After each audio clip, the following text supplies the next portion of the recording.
चलो बोलो, बोल लो ना, जल्दी करो ना।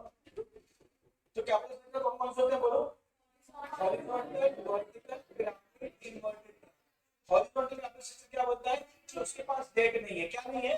डेट। सिर्फ कैसे फाइनेंस करेगा वो? इक्विटी और रिटेन अर्निंग्स से, इसलिए वो हॉरिजॉन्टली ग्रो करेगा। इसको कैसे ग्रो करेगा? हॉरिजॉन्टल। वर्टिकल कैपिटल स्ट्रक्चर क्या होता है? The base of the structure is formed by equity share capital. This base serves as the foundation on which superstructure of preference share capital and debt is built. मतलब major portion क्या करेगा? Equity का। Major portion क्या करेगा? Equity का। Base क्या करेगा? Equity का।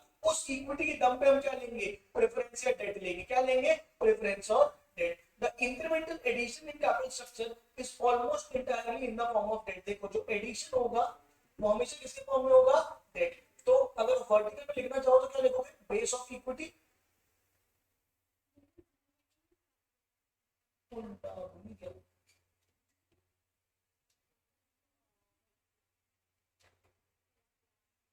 बेस ऑफ इक्विटी और नीचे क्या लिखोगे? जो एडिशन होता है वो किससे होता है बेटा? Always through debt. नहीं आया कि आया? फटाफट बोल दो, बोलो बेटा। चलो नेक्स्ट क्या है? Pyramid shape capital structure. कैसा है? कैसा है? कैसा है बेटा? Pyramid shape capital structure. A pyramid shaped capital structure has a large proportion of consisting of equity capital structure and retained earnings, which have been flowed back into the firm over a considerably large period of time. The cost of share capital and retained earnings of the firm is usually lower than the cost of debt. This structure is indicative of risk-averse conservative firm. देखो क्या किया इसमें? जो form है वो risk नहीं लेना चाहती। जो फॉर्म है वो क्या नहीं लेना चाहती बेटा? सुन रहे हो क्या? तो वो मेजर पोर्शन किसका रखती है? डेट, इक्विटी का। सुन रहे हो? इक्विटी के बाद उसके पास क्या रहता है? Retained earnings. हाँ। और फिर क्या बनता है? उसके ऊपर वो क्या लेते हैं? डेट। तो ऐसा कुछ इनका पिरामिड बनता है। क्लियर है कि नहीं क्लियर है? फटाफट बोल दो। तो इसका जो बेस रहता है, जो मेजर रहता है, वो क्या रहता है? जो पिछला था वो कैसा था? पिरामिड नहीं था, वो सिंपल था ऐसा। मतलब इक्विटी था और ऊपर से क्या था? डेट। यहाँ इक्विटी ज्यादा रहेगी और डेट क्या रहेगा? कम रहेगा। यहाँ इक्विटी ज्यादा रहेगी और यहाँ क्या रहेगा? डेट क्या रहेगा? कम रहेगा। तो इसलिए उसको बोला गया कौन सा बेटा? Pyramid capital structure.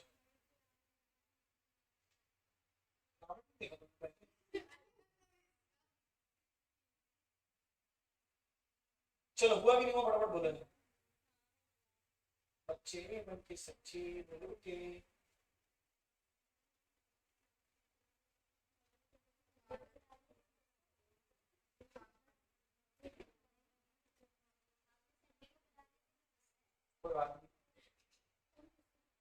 Inverted pyramid capital structure क्या होता है? इन्वर्टेड पिरामिड कैपिटल स्ट्रक्चर यानी कि उल्टा पिरामिड। क्या बात समझ में आ गई? इन्वर्टेड पिरामिड यानी कौन सा हो जाएगा बेटा? उल्टा पिरामिड। अब ये क्या करेंगे? इक्विटी कम लेंगे। ये क्या करेंगे? इक्विटी कम लेंगे और डेट ज्यादा लेंगे, तो ऑब्वियसली रिस्क ज्यादा रहेगा। Such capital structure has a small component of equity, has small component of equity and reasonable level of retained earnings, but an ever increasing component of debt. क्या बात समझ में आ रही? कैसे क्या रहेगा? इक्विटी, फिर ऊपर रहेगा रिटेन अर्निंग और बहुत ज्यादा क्या रहेगा? डेट। तो ये फॉर्म ज्यादा रिस्की रहेगी। ये फॉर्म ज्यादा क्या रहेगी बेटा? रिस्की। ठीक है क्या? All increase in the capital structure in the recent past have been made through debt only. जो भी एडिशन होगा वो किसके थ्रू हो रहा है? डेट के थ्रू हो रहा है। तो उसको हम क्या बोलते हैं? Inverted pyramid capital structure. आया कि नहीं आया? फटाफट बोल दो, बोल बच्चे।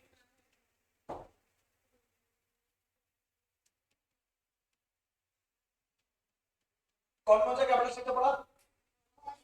हॉरिजॉन्टल में क्या होता है? Only equity no debt. क्या होता है? Only equity no debt. फिर हॉरिजॉन्टल के बाद क्या होता है?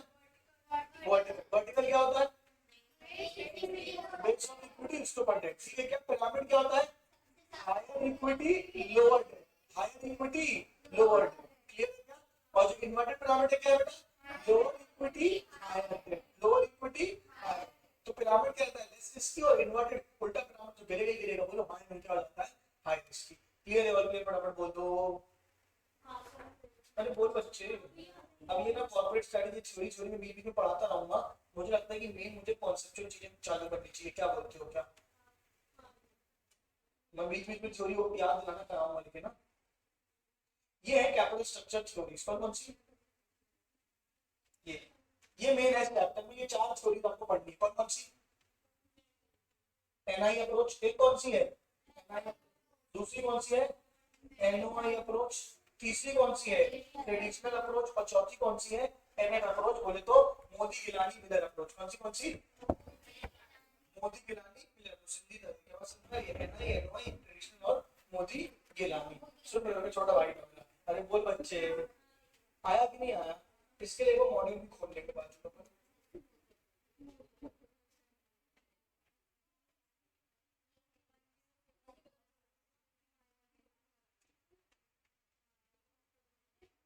चैप्टर नंबर कौन सा है,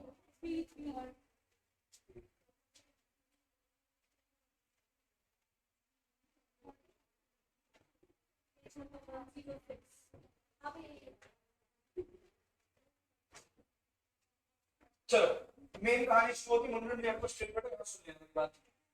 कौन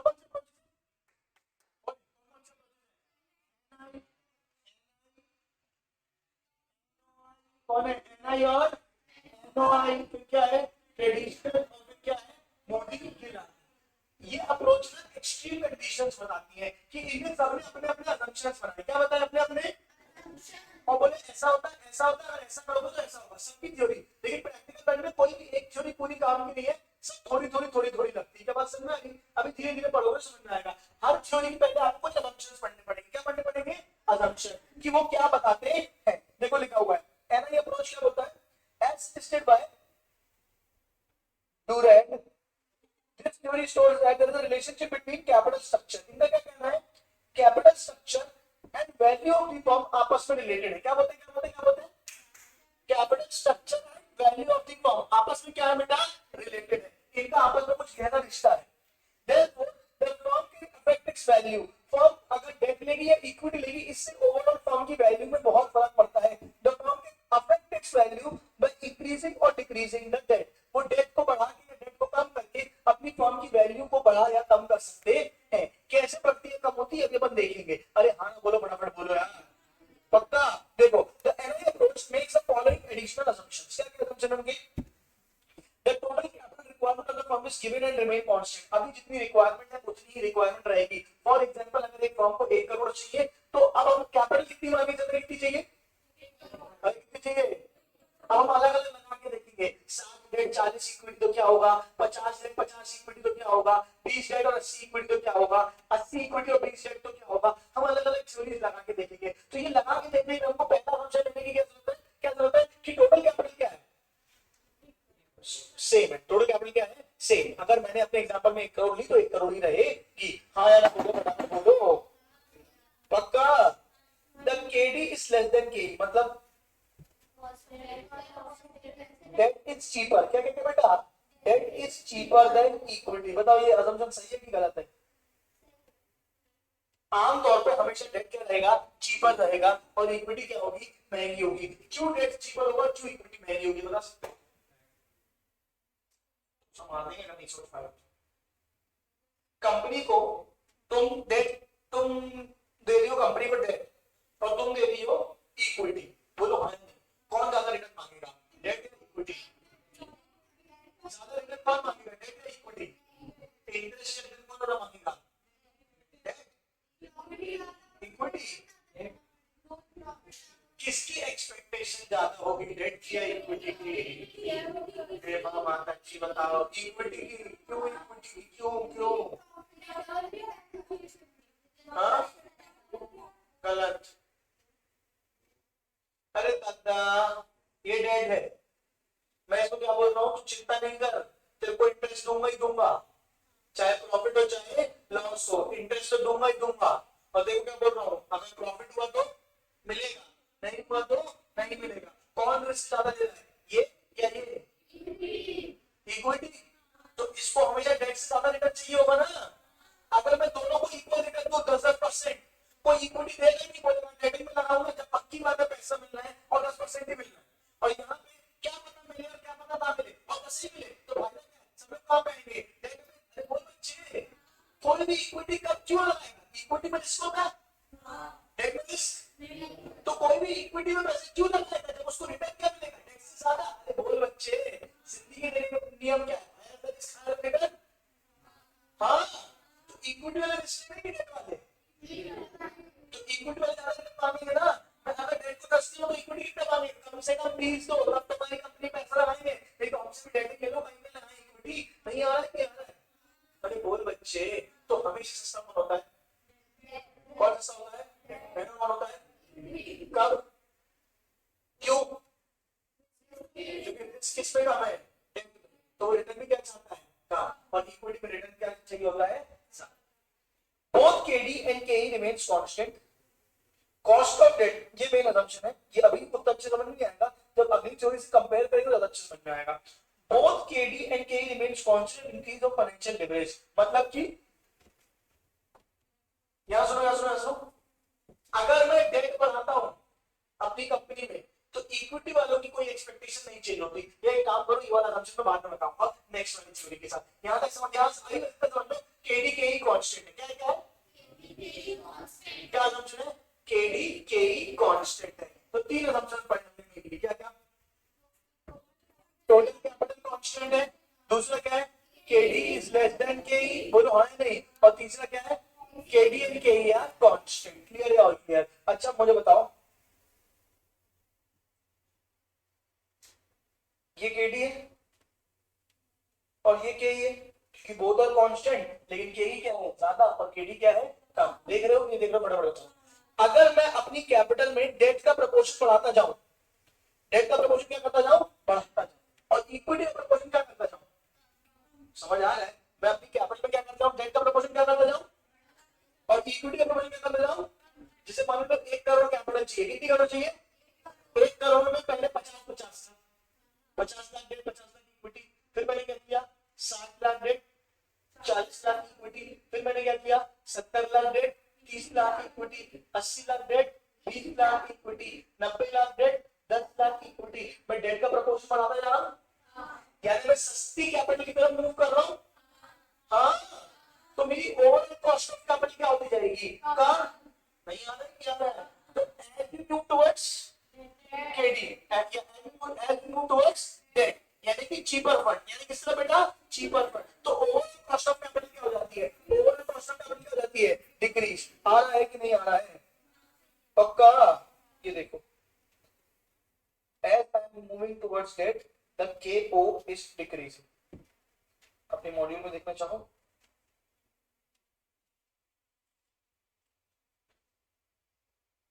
ये देखो, as I am moving towards debt, the KO is decreasing। Clear है, ऑल क्लियर, फटाफट बोलो। नहीं आया क्या आया, पक्का आया।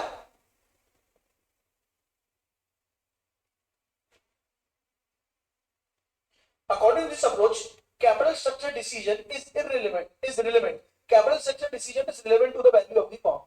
An increase in financial leverage यानी कि डेट, अरे अभी पढ़ के आए leverage यहाँ, financial leverage यानी क्या बेटा, debt. An increase in debt will lead to decline in the weighted average cost of capital। आप debt की तरफ मूव करोगे तो आपका KO क्या होगा, कम होगा। While the value of the firm, ये वाली लाइन है क्या है, while value of the firm as well as market price of the ordinary share will increase। क्या बात समझ आ रही, आप डेट की तरफ मूव करोगे, अरे यार डेट की तरफ मूव करोगे तो ओवरऑल कॉस्ट ऑफ कैपिटल क्या होगी, ओवरऑल कॉस्ट ऑफ कैपिटल क्या होगी, अब ओवरऑल कॉस्ट ऑफ कैपिटल कम होगी तो वैल्यू ऑफ द फर्म क्या होगी, rise. Value of the firm क्या होगी, राइज। अब ये समझाऊंगा कि वैल्यू ऑफ द फर्म कैसे राइज होगी, इसको प्रैक्टिकली दिखाऊंगा अभी, बस इतना समझो। अभी क्या है, डेट की तरफ मूव किया, किसने मूव किया, तो ओवरऑल कॉस्ट ऑफ कैपिटल क्या हुई, ओवरऑल कॉस्ट ऑफ कैपिटल क्या हुई, क्यों कम हुई, that is cheaper, it is expensive। तो सस्ती कर जाओगे तो ओवरऑल कॉस्ट ऑफ कैपिटल क्या होगी, कम, तो वैल्यू ऑफ द फर्म क्या होगी, ज्यादा।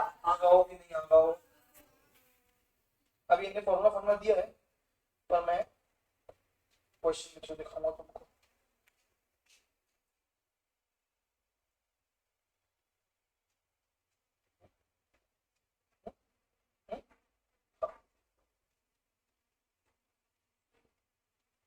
देखो, let us take a company that has investment of 2 lakh, कितने का इन्वेस्टमेंट है, और ऑपरेटिंग इनकम कितनी है इसकी, 50,000। नेट ऑपरेटिंग इनकम यानी इसका EBIT जानते हो ना, EBIT कितना है 50। It is considering two scenarios, क्या पहला क्या है नो डेट, यानी पूरा 2 लाख का ऐसे है इक्विटी, और 2 equal level of debt of the company, 1 lakh equity 1 lakh debt, दिख रहा है क्या, 2 लाख डेट लिया इसने, 2 लाख इक्विटी लिया और डेट क्या लिया है 0, और 1 लाख डेट और 1 लाख इक्विटी। समझ आ रहा है कि नहीं आ रहा, फटाफट बोलो आ रहा है कि नहीं आ रहा है, पक्का सब स्क्रीन में देखो, बुक में मैं दिखाऊंगा आराम से, बात करूंगा सिर्फ स्क्रीन में देखो, ठीक है। अब मुझे एक चीज बताओ, यहां देख के क्या समझ में आ रहा है, किसकी वैल्यू ज्यादा आएगी, अभी हमने एनआई अप्रोच में पढ़ा ना, किसकी वैल्यू ज्यादा आएगी, ए की बी, किसकी वैल्यू ज्यादा आएगी, ए या बी। अभी इससे पहले क्या पढ़ा,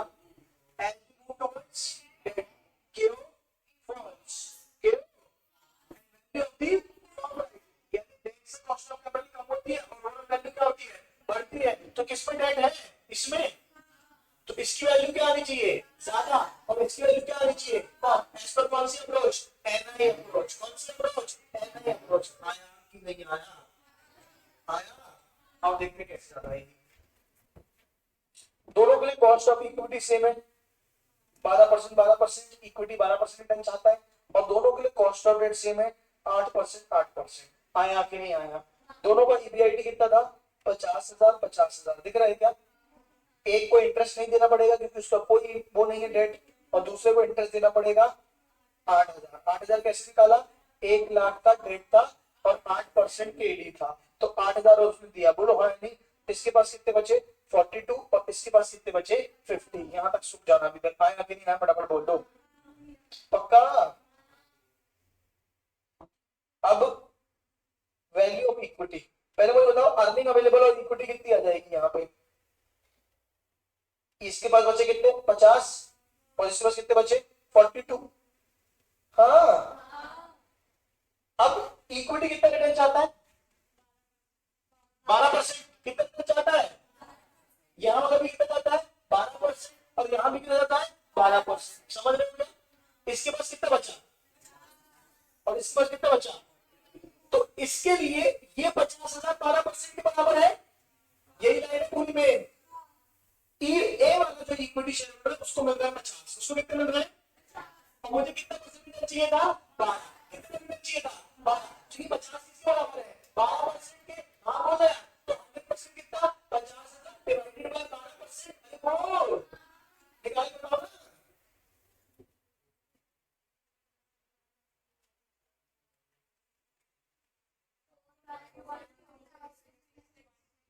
इसके कितना हुआ 4,16,696, बोलो हाँ, दूसरे को कितने मिले 42, उसके लिए 12% क्योंकि दोनों को 12% चाहिए, बोलो हाँ, तो इसकी वैल्यू कितनी है 42 डिवाइड बाय 12, 3.5 लाख। अभी देख के तो बी लग रहा है कम है और ए क्या है ज्यादा, लेकिन हमारे सिनेरियो के हिसाब से किसको जाना चाहिए बी को, हमने वैल्यू ऑफ दी फर्म बोला, क्या होता है value of the, value of the equity बोला क्या, वैल्यू ऑफ दी फर्म, क्या इसके पास कोई डेट है, तो इसकी ओवरऑल वैल्यू कितनी हो गई 4,16,667, इसकी इक्विटी वैल्यू कितनी हुई 3.5 लाख प्लस 1 लाख का क्या आ गया इसके पास डेट, तो टोटल कितना हो गया 4.5 लाख। अरे आया कि नहीं आया, बोल बच्चे, तो किसकी वैल्यू ज्यादा है, किसकी वैल्यू ज्यादा है, क्यों, क्योंकि उसके पास क्या था डेट, क्योंकि उसके पास डेट था इसलिए उसको अवेलेबल फॉर इक्विटी भले कम बचा, भले उसके पास अवेलेबल इक्विटी क्या बचा कम बचा, लेकिन डेट की वैल्यू थी जिस कारण उसकी वैल्यू क्या हो गई ज्यादा, यहाँ जितना था जो था सब किसका था इक्विटी का, तो इसलिए उसकी वैल्यू क्या हो गई कम, क्लियर है और क्लियर। डेट में हमने पढ़ा था ना फाइनेंशियल लेवरेज कि डेट अगर आप बिजनेस में लगाते हो और उस डेट से एक्स्ट्रा प्रॉफिट कमाते हो, क्या कमाते हो एक्स्ट्रा प्रॉफिट, तो अल्टीमेटली क्या फायदा करता है इक्विटी को फायदा करता है, आ रहा है कि नहीं आ रहा है, बराबर बोलो, नहीं आ रहा है, क्या अभी 2 मिनट रुकना,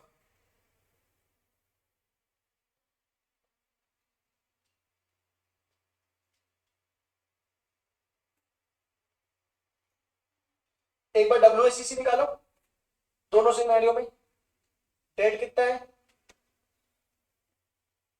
डेट कितना है, पहले सिनेरियो ए में कितना है 0 और इक्विटी कितना है 2 लाख, अब सिनेरियो ए में तो टोटल कितना है 2 लाख, क्लियर है क्या, केडी कितना है 8%, और के ई कितना है 12%। WACC निकालो।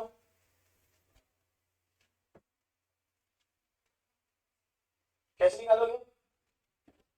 8 इंटू 0 डिवाइड बाई 2, हाँ, और 12 डिवाइड इंटू 2 डिवाइड बाई 2। लगते दिमाग 12 ही आएगा ना। कंफ्यूज हो? जब इक्विटी 0 है करके देखो वही आएगा।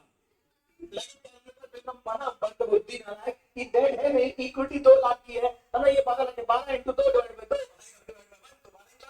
तो इसकी कॉस्ट ऑफ कैपिटल कितनी आ रही है 12। हाँ, दूसरे की निकालो। इसकी डेट कितनी है 1 लाख। 8% और 12%, टोटल कितना है 2 लाख। ये निकालना पड़ेगा। 8 इंटू 1 डिवाइड बाई 2 यानी 8 का 0.5 4 और 12 का 0.5 6, 6 4 10। कर लो सब लोग।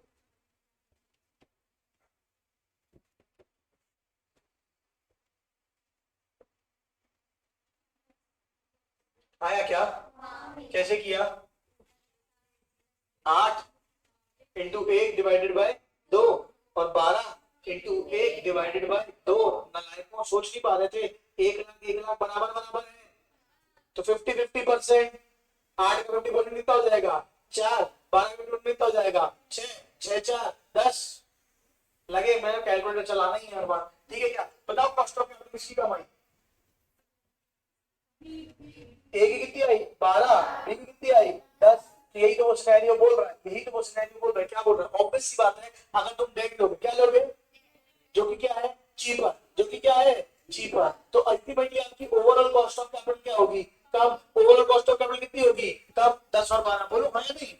और वैल्यू ऑफ द फर्म क्या हो जाएगी ज्यादा। वैल्यू ऑफ द फर्म क्या हो जाएगी ज्यादा। एक काम करो, ईबीआईटी कितना दोनों का 50,000 डिवाइड बाय 12% करो।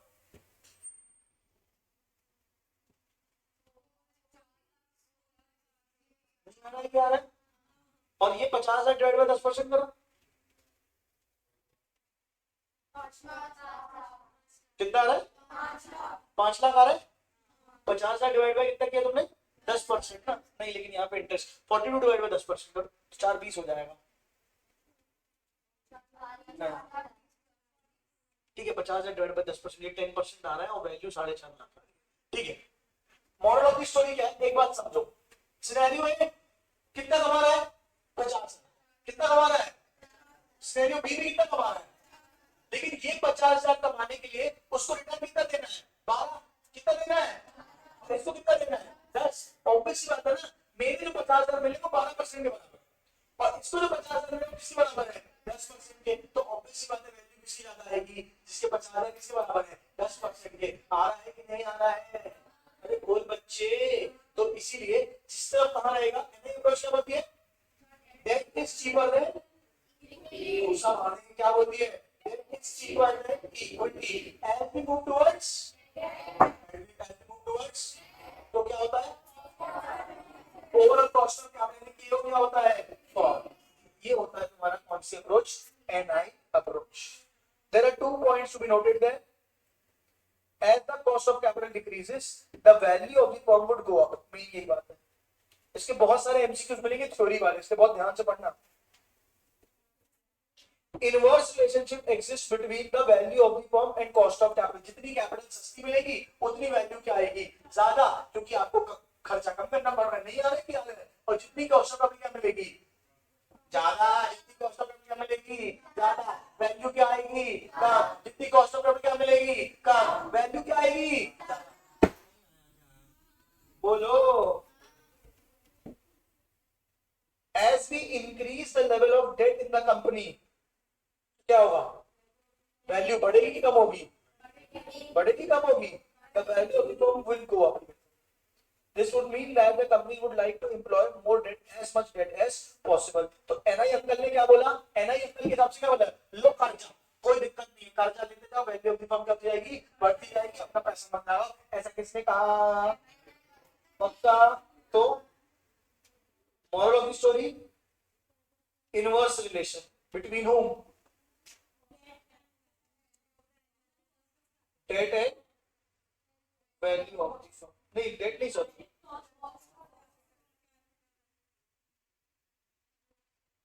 Cost of capital and value of the firm. नहीं आया कि आया? अगर कॉस्ट ऑफ कैपिटल बढ़ेगी तो वैल्यू क्या होगी? गिरेगी। कॉस्ट ऑफ कैपिटल कम होगी तो वैल्यू क्या होगी? बढ़ेगी। क्लियर है कि नहीं क्लियर है? दूसरा, as we move towards cheaper debt, value of firm increases। बहुत इंपॉर्टेंट पॉइंट्स है, दोनों को स्टार बना लो, जो बनाना है बना लो। यही है एनआई अप्रोच की कहानी पूरी पूरी। ये तो देख लो, अब ऊपर जिसको बुक में जो देखना है देख लो। ठीक है, मॉड्यूल भी रिफर कर रहे हैं पर वो मैंने बस एक्स्ट्रा उसके लिए दी थी, गंदी वाली स्टोरी के लिए जो मैंने अभी पढ़ाई नहीं है। क्लियर है क्या? उसको बस एक बार दिखा के अल्टीमेटली जाऊंगा मैं मॉड्यूल में। क्लियर है क्या? तो मॉड्यूल ही पकड़ के चलना सब लोग। नहीं आया कि आया? फटाफट बोल दो, बोलो मेरे लाल काले पीले। क्वेश्चन करेंगे।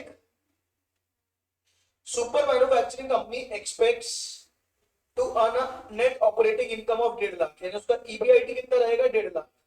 The company has 6 lakh 8% debenture, यानी उसका डेट कितना है? 6 लाख।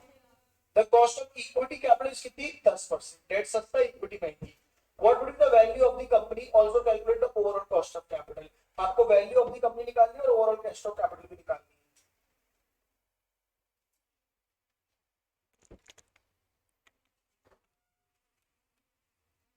निकालोगे क्या कि मैं कराऊं? हाँ, ईबीआईटी है, सुन लो। अरे ईबीआईटी है, इंटरेस्ट माइनस करोगे क्या आ जाएगा? Earning available for equity. क्या जाएगा? Earning available for equity. नहीं आया? डिवाइडेड बाय क्या कर दोगे? के।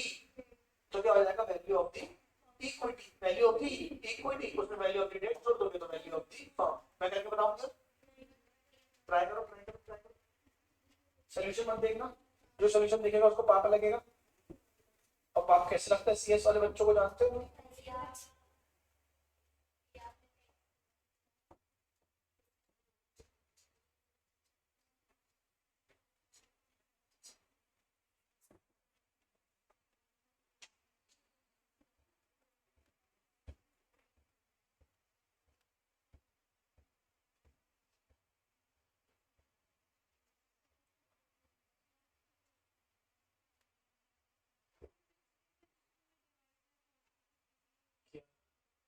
वैल्यू ऑफ द फर्म कैसे निकाला? डिवाइडेड 41666 कैसे आया था? 12% करके आया था। मैं लिख के करा दूं एक बार।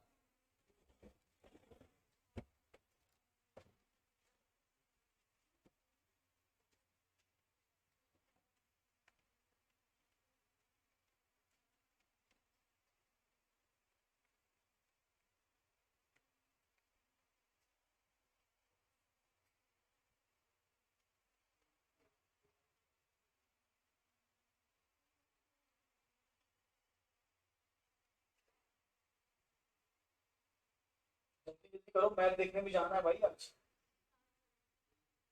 7:30 7:30 शुरू हो जाएगा। 7 बजे से बैठे रहना है टीवी के सामने। अब जाने में भी आधा घंटा लगेगा। इंडिया पाकिस्तान का मैच है, तुमको इंटरेस्ट नहीं? शर्म करो।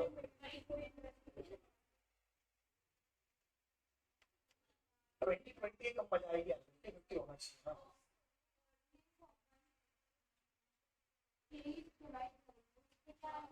Value of equity, value of the firm, बस वही तरीका करना है। यहाँ देखो ईवीआईटी की तरह सारे सॉल्व करना, देख लो ईवीआईटी की तरह 1,50,000 था। इसमें से क्या माइनस करेंगे? इंटरेस्ट। कितना इंटरेस्ट? ये सबका आ गया। ईबीटी आ गया, कितना हो गया? इसमें से टैक्स माइनस करते हैं, ईबीटी माइनस टैक्स, तो आता है अर्निंग अवेलेबल फॉर इक्विटी। बोलो हाँ या नहीं? क्वेश्चन में टैक्स है नहीं, इसलिए ये कितना हो गया? 1,02,000। बोलो हाँ या नहीं? अब ये 1,02,000 इक्विटी की कमाई है और इक्विटी कितना रिटर्न चाहती है? तो ये 1,02,000 किसके बराबर है? 10% के। बोलो हाँ या नहीं? तो वैल्यू ऑफ द फर्म कितनी आ जाएगी? 1,02,000 divided by 10%, value of equity आ जाएगी। कितनी आई है? नहीं आया क्या? अभी बोल बच्चे। तो वैल्यू ऑफ इक्विटी कैसे निकाली आपने? Earning available for equity divided by के। अगर फॉर्मूला लिखना चाहो तो लिख लो, क्या हो जाएगी? Earning available for equity divided by के। क्या आ गया? Value of the firm. वैसे फॉर्मूला रटने की जरूरत नहीं है। 1,02,000 जो कमाया है वो इक्विटी के 10% के बराबर है। किसके बराबर है? 10% के। तो इक्विटी की वैल्यू कितनी होगी? 1,02,000 डिवाइड बाय 10%, कितना हो जाएगा? 10,20,000। डिड यू गेट इट और नॉट? स्पीड में बोलो। अरे हाँ नहीं। और वैल्यू ऑफ डेट कितनी है? हाँ, तो वैल्यू ऑफ फर्म कितना हो जाएगा? 16,20,000। क्लियर है? और क्लियर? तो अब बताओ इक्विटी वैल्यू कितनी है? 10-20। हाँ, और डेट कितनी है? के ई कितना है? 10%। और के डी कितना है? ठीक है, डब्ल्यू एस सी निकाल के दिखाओ।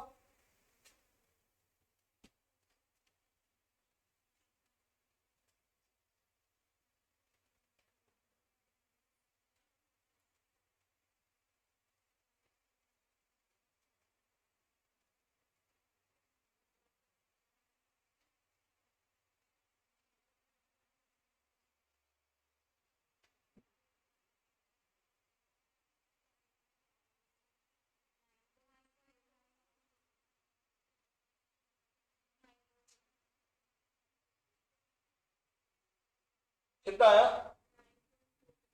9.3 आया इनका। अपना वैल्यू कितनी आई थी? 16-20 आई थी क्या? 10-20 और 6 16-20। तो ये राउंड अप कुछ फर्क होगा। 9.3 अप्रोक्सीमेटली लिखा हुआ है हमने पहले ही। तो 9.45 आया ना तुम्हारी? 25 में। ठीक, कोई दिक्कत नहीं। क्या समझ में आया?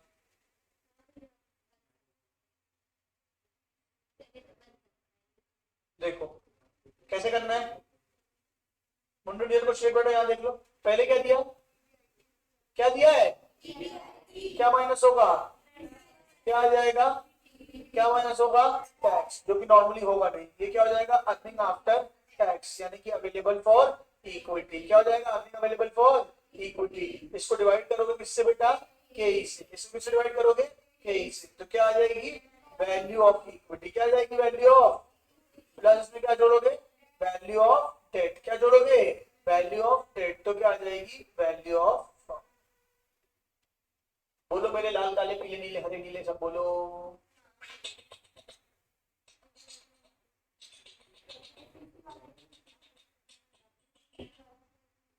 तो देखो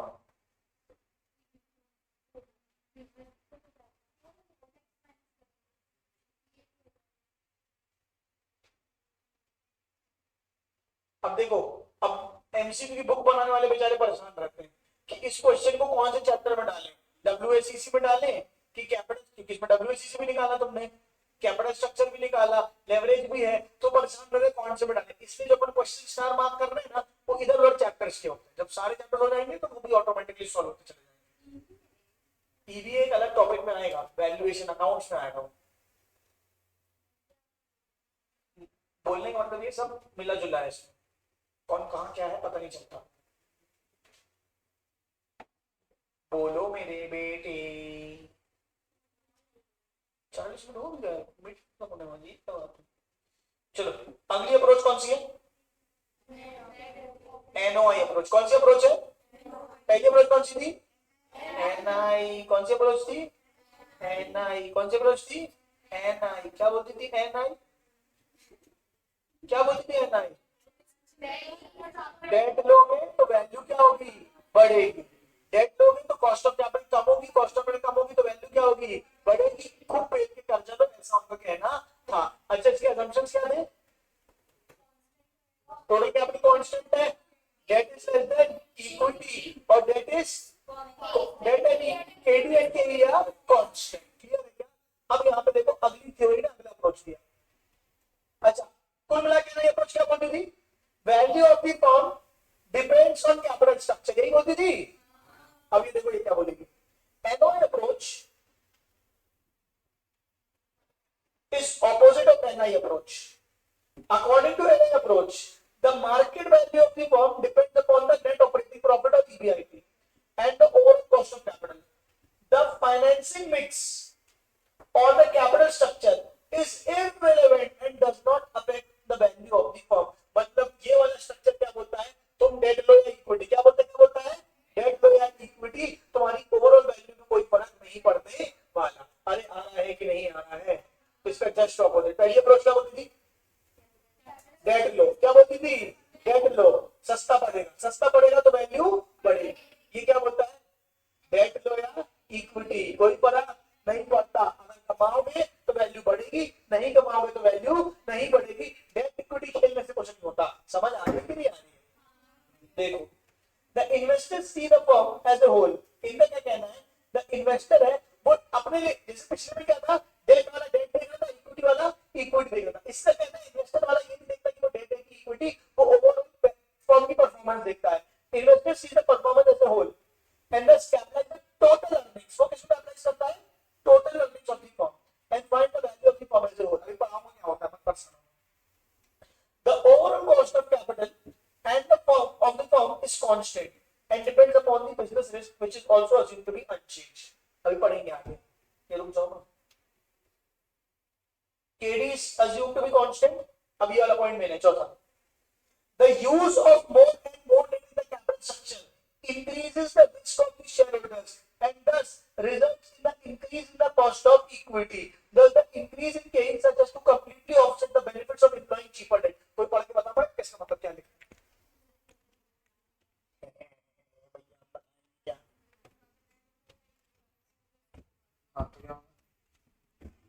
देखो सुनो यहाँ देखो, ये कौन है, डेट, और ये कौन है, सुन रहे हो, ये कौन है, ये कौन है, इक्विटी। पिछली थ्योरी क्या होती है, क्या होता है सस्ता, इक्विटी क्या होती है, पिछली थ्योरी क्या बोलती थी, सस्ते डेट की तरफ जाओ, सस्ते डेट की तरफ जाओगे तो मतलब कॉस्ट ऑफ कैपिटल क्या होगी, कम, और वैल्यू ऑफ द फर्म क्या होगी, राइज। और केडी के ही क्या था, कांस्टेंट। यहाँ पे केडी के ही कांस्टेंट में नहीं बोला, यहाँ पर मैं क्या बोला, अगर तुम सस्ते डेट की तरफ जाओगे, डेट सस्ता है, तुम सस्ते डेट की तरफ जाओगे तो तुम्हारी फर्म पे डेट बढ़ता जाएगा। अब जैसे तुम्हारी फर्म पे डेट बढ़ता जाएगा तो इक्विटी जनरेटर को क्या लगने लगेगा, हाँ, और इक्विटी जनरेटर की रिक्वायरमेंट क्या होती जाएगी, बढ़ती जाएगी। तुम यहाँ सस्ते डेट की तरफ जा रहे हो और यहाँ इक्विटी वाले को डर लग रहा है, तो कॉस्ट ऑफ इक्विटी क्या होती जा रही है, बढ़ती जा रही है। तो सस्ता डेट और rising cost of equity, ultimately केओ को कोई बहुत ज्यादा फर्क नहीं पड़ा। समझ आया कि नहीं आया, नहीं आया, फिर से बोलता हूँ। पिछला क्या था, ये डेट है, ये कौन है, डेट, ये कौन है, इक्विटी। मैं डेट की तरफ जाता हूँ, इक्विटी को बहुत ज्यादा डर नहीं लगता पिछले बार वाले में, तो मैं जैसे डेट की तरफ जाता हूँ तो मेरी ओवरऑल कॉस्ट ऑफ कैपिटल क्या होती है, कम, मेरी ओवरऑल कॉस्ट ऑफ कैपिटल क्या होती है, कम, तो वैल्यू देखो प्राइस होती है, पहले एनआई बोलती थी, एनआई क्या बोल रही है, अगर तुम डेट की तरफ जाओगे ना, इक्विटी का सडन नहीं कि शांत बैठो है, इक्विटी को डर लगता है, बोलता है मेरा पैसा डूब जाएगा, तुम मेरे को भी आप चुकाते रहोगे, तुम्हारी फर्म तो बहुत रिस्की है, मैं तुम्हारी फर्म से तभी पैसा लगाऊंगा जब तुम मुझे और ज्यादा रिटर्न दो, 25% दो, 30% दो, 40% दो। समझ आता है क्या है, तो मैं सस्ते डेट की तरफ मूव कर रहा हूँ, तो कॉस्ट ऑफ इक्विटी क्या होती जा रही है, हाँ बोलना है, मेरे को डेट की तरफ मूव होने से सस्ते डेट का फायदा तो हुआ, लेकिन कॉस्ट ऑफ इक्विटी बढ़ने का क्या हो गया, नुकसान। तो अल्टीमेटली मेरा कॉस्ट ऑफ कैपिटल ना कम हुआ ना ज्यादा, वो क्या रह गया, कांस्टेंट। आया कि नहीं आया, डायग्राम से बताऊंगा तो अच्छे समझ में आएगा। पिछले में क्या था देखो, ये था केडी और ये था, अगर मैं डेट की तरफ जा रहा था तो क्या हो रहा था, फॉल, यही हो रहा था पिछले में। हाँ, अब इसमें क्या कहना है बता, डेट कांस्टेंट है, इनने कहीं नहीं बोला कि इक्विटी कांस्टेंट है, बोलो हाँ नहीं। जैसे जैसे मैं डेट की तरफ जाऊंगा मेरा के ही क्या होता है, बढ़ता चला जाएगा। मैं डेट की तरफ, मैं यहाँ खड़ा हूँ, ये के दिख रहा है, ये क्या है, अगर मैं डेट की तरफ जाता हूँ तो के ही क्या हो रहा है, मैं डेट की तरफ जा रहा हूँ तो के ही क्या हो रहा है, तो सस्ता डेट लेकिन इक्विटी महंगा होता जा रहा है, इसलिए ओवरऑल कॉस्ट ऑफ कैपिटल क्या रह जा रही है, कांस्टेंट। इसलिए ओवरऑल कॉस्ट ऑफ कैपिटल क्या रह जा रही है, कांस्टेंट। तो ये हो गया तुम्हारा केओ। Did you get my point और नॉट? अरे यार हाँ बोलो। तो पिछला क्या बोल रहे, सस्ते डेट की तरफ जाओगे तो क्या बढ़ेगा, क्योंकि इक्विटी पर अगला शांति से बैठा हुआ है। ये क्या बनता है, सस्ते डेट की तरफ जाओगे तो के क्या हो जाएगा, राइस, और के क्या रहेगा, कांस्टेंट। बताओ कौन सी थ्योरी बेटर है, ए या बी, मतलब एनआई या एनओआई, एनआई या एनओआई, एनओआई, क्योंकि वो ज्यादा रियलिस्टिक assumption ले रहा है कि अगर तुम डेट की तरफ बढ़ोगे, अगर तुम डेट की तरफ बढ़ोगे तो इक्विटी वाला तो चिल्लाएगा ही ना बेटा, कि बस ऐसा थोड़ी करते रहते हो और वैल्यू बढ़ती चली जाएगी, बस में इक्विटी बैठा हुआ है आराम से, बेटा कर लगेगा उसको कि इतना कर्जा लेने को, अब तुम किसी ज्यादा कर्जा लेने पाओगे तभी पैसा लगाओगे, तो तुम्हें ओवरऑल कॉस्ट ऑफ इक्विटी क्या मिलेगी, ज्यादा मिलेगी, पर तुम लगाओगे नहीं। अरे हाँ बोलो बच्चे, तो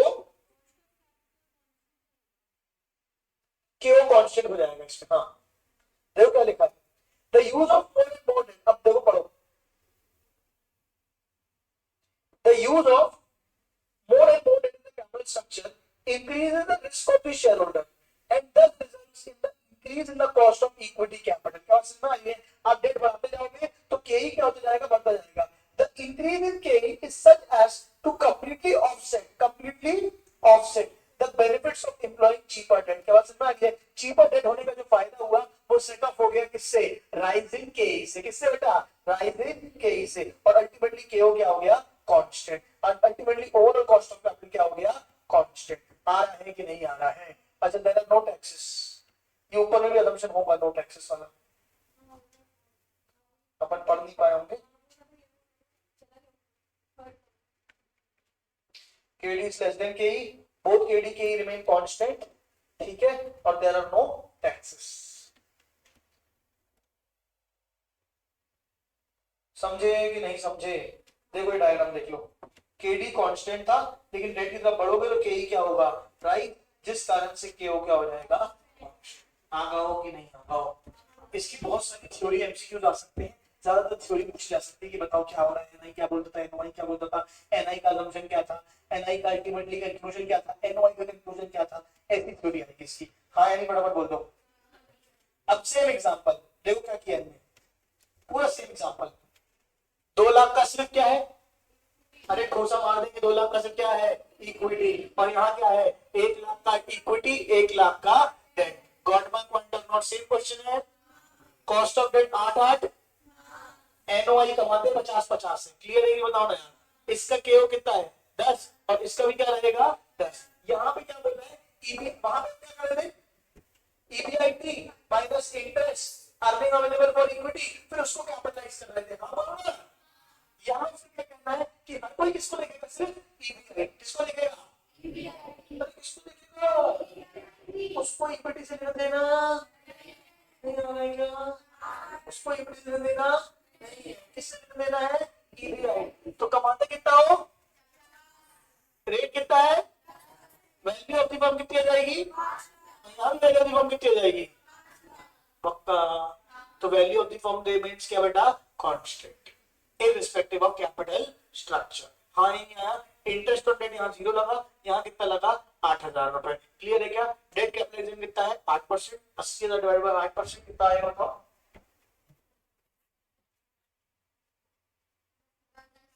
1 लाख, सॉरी 8,000 डिवाइड बाय 8% कितना आएगा 1 लाख, और मार्केट वैल्यू इक्विटी कितनी है, यहाँ इक्विटी और डेट की वैल्यू में फर्क आएगा लेकिन ओवरऑल फर्म की वैल्यू में फर्क नहीं आएगा। वहां डेट और इक्विटी की वैल्यू में फर्क आ रहा था और ओवरऑल कैपिटल में फर्क नहीं आता, कैपिटल में फर्क नहीं समझ आया जो बोला आपने,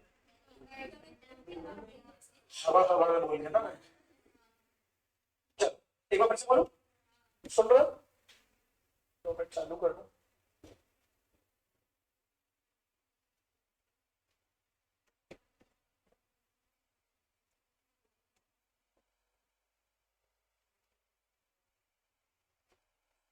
देखो क्या है, इक्विटी कितनी है 2 और डेट कितना है 2, एक एक एक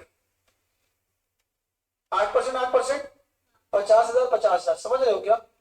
अब इनका क्या कहना है, ईबीआईटी इसका भी 50,000 है और इसका भी कितना है, और ओवरऑल केओ दोनों का सेम रहने वाला है 10%, 10%, बोलो हाँ या नहीं, तो वैल्यू ऑफ दी फर्म दोनों कितनी आएगी?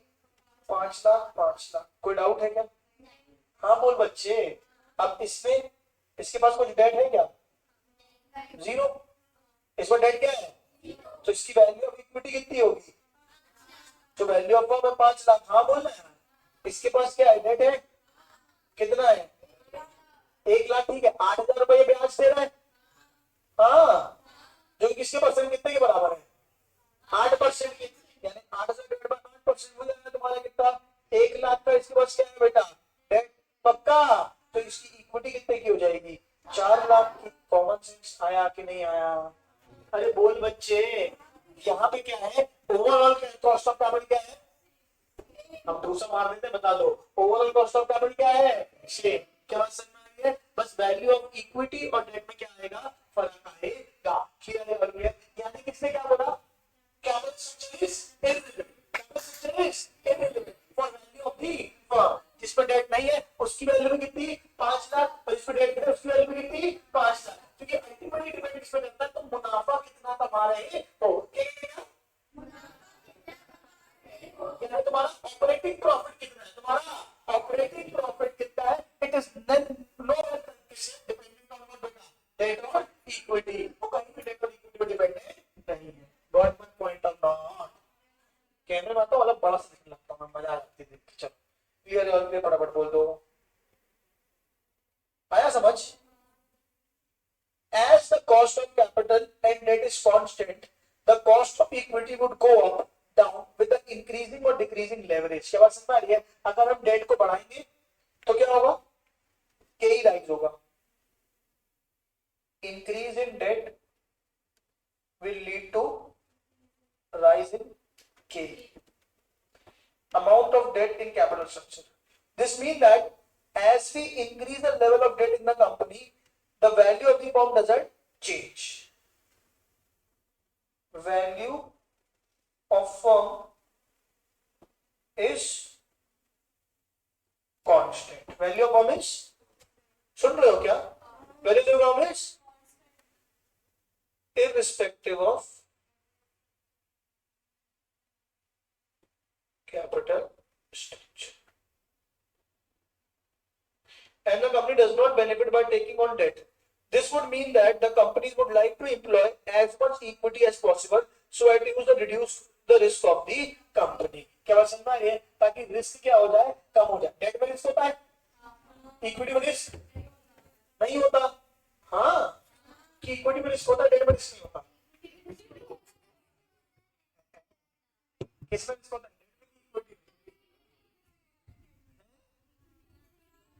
डेट में रिस्क होता है, इक्विटी में नहीं होता। बताओ, सोचना एक बार। डेट में रिस्क होता है, इक्विटी में रिस्क होता है नहीं। डेट जब कंपनी के पॉइंट ऑफ व्यू से देख रहे हो तो डेट रिस्की है क्योंकि उसको ब्याज देना ही देना है, और इक्विटी नॉन रिस्की है। पक्का? और जब इन्वेस्टर के पॉइंट ऑफ व्यू से देख रहे हो तो इक्विटी रिस्की है और डेट रिस्की। पहले जब मैं एग्जांपल देता था किसके हिसाब से बता रहा था? इन्वेस्टर के हिसाब से कि इक्विटी क्या ले रहा है? रिस्क, तो उसको हाई रिटर्न चाहिए, और डेट क्या ले रहा है? नो रिस्क, तो उसको लोअर रिटर्न चाहिए। इसका मतलब है केडी लेस देन के। नहीं आ रहा है? क्या आ रहा है? पर अभी जो बोल रहा हूं किसके पॉइंट ऑफ व्यू से बोल रहा हूं? फर्म। किसके पॉइंट ऑफ व्यू से? फर्म या कंपनी। सुन रहे हो क्या? क्या फाइनेंशियल लेवरेज फर्क पड़ेगा वैल्यू ऑफ द फर्म में? नहीं। डेट लो या equity, value of the firm क्या आ रही है? सेम। लेकिन डेट से मेरे लिए तो क्या आ रहा है? रिस्क। और इक्विटी से मेरे लिए कोई रिस्क नहीं आ रहा। अरे आ रहा है कि नहीं आ रहा है? मैं डेट इक्विटी रेशियो से मेरी वैल्यू में कोई फर्क नहीं पड़ रहा, मेरी वैल्यू में कोई फर्क नहीं पड़ रहा, तो मैं क्यों लूंगा डेट जब उसके साथ रिस्क का होना है? नहीं। तो अपने लाइफ में as much equity as possible. पहले वाला का कंक्लूजन क्या आया था? as much debt as possible। क्या आया था? as much debt as possible। और इसका क्या है? as much equity as possible। आया कि नहीं आया?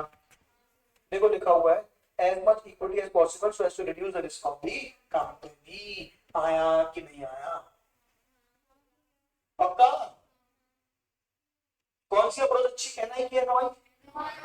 एनआई की एनवाई? अभी देखो ना पूरी थ्योरी पढ़ी मैंने, इन लोग खेलते रहेंगे दिमाग से अभी तुम्हारे बहुत देर तक। ठीक है आगे बढ़े। अब तीसरी अब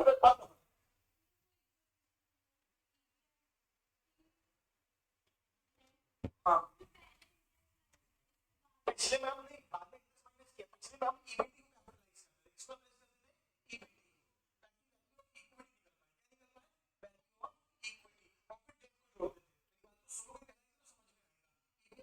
माइनस करते थे क्या होगा ईबीटी और फिर उसको कैसे डिवाइड करते थे वैल्यू ऑफ इक्विटी आती थी, ठीक है क्या, और उसको वैल्यू ऑफ डेट जोड़ते थे तो वैल्यू ऑफ फर्म आती थी, समझ में आ रही है क्या। तो इक्विटी की वैल्यू किससे निकली थी, इक्विटी की वैल्यू के हिसाब से, और डेट की वैल्यू कैसे निकली थी, डेट की वैल्यू के हिसाब से, और उन दोनों को जोड़ के क्या निकाल लिया तुमने, value of the firm. Clear है क्या।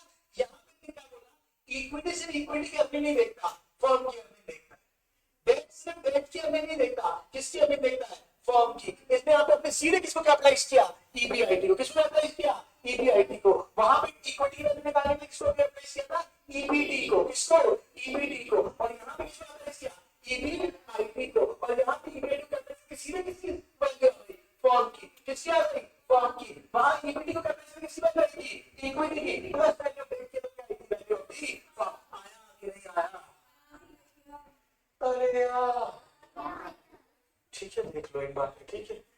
जो एनआई अप्रोच में एनओआई अप्रोच होती है, जो सुन रहे हो क्या, जो एनआई और एनओआई अप्रोच होती है, दो एक्सट्रीम कंडीशंस होती है। एनआई बोल रहा हूं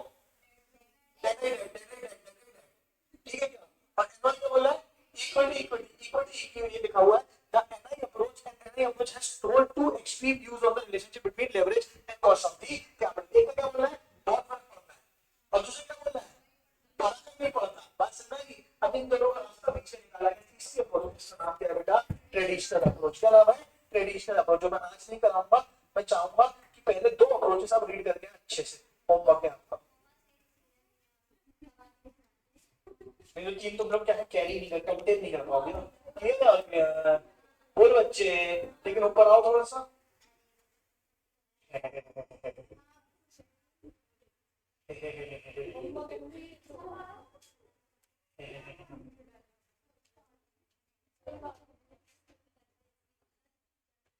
ये types of capital system module में दिखा आपको, होमवर्क है ये रीड करके, ये मैंने पढ़ा दिया वैसे, अभी नहीं पढ़ा है।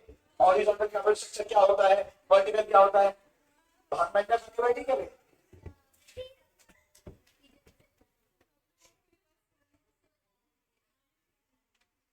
Capital structure versus firm structure आपका होमवर्क है, फाइनेंशियल स्ट्रक्चर। ये चाहो तो आपको जो नोट्स मिली है उससे भी एक बार नजर मार सकते हो, चाहो तो मॉड्यूल से, दोनों एक ही बात है, बस पूरा सेम ही है, बस आपको मुझे बताना क्या क्या है, क्या क्या नहीं होता है। क्लियर है, और पक्का।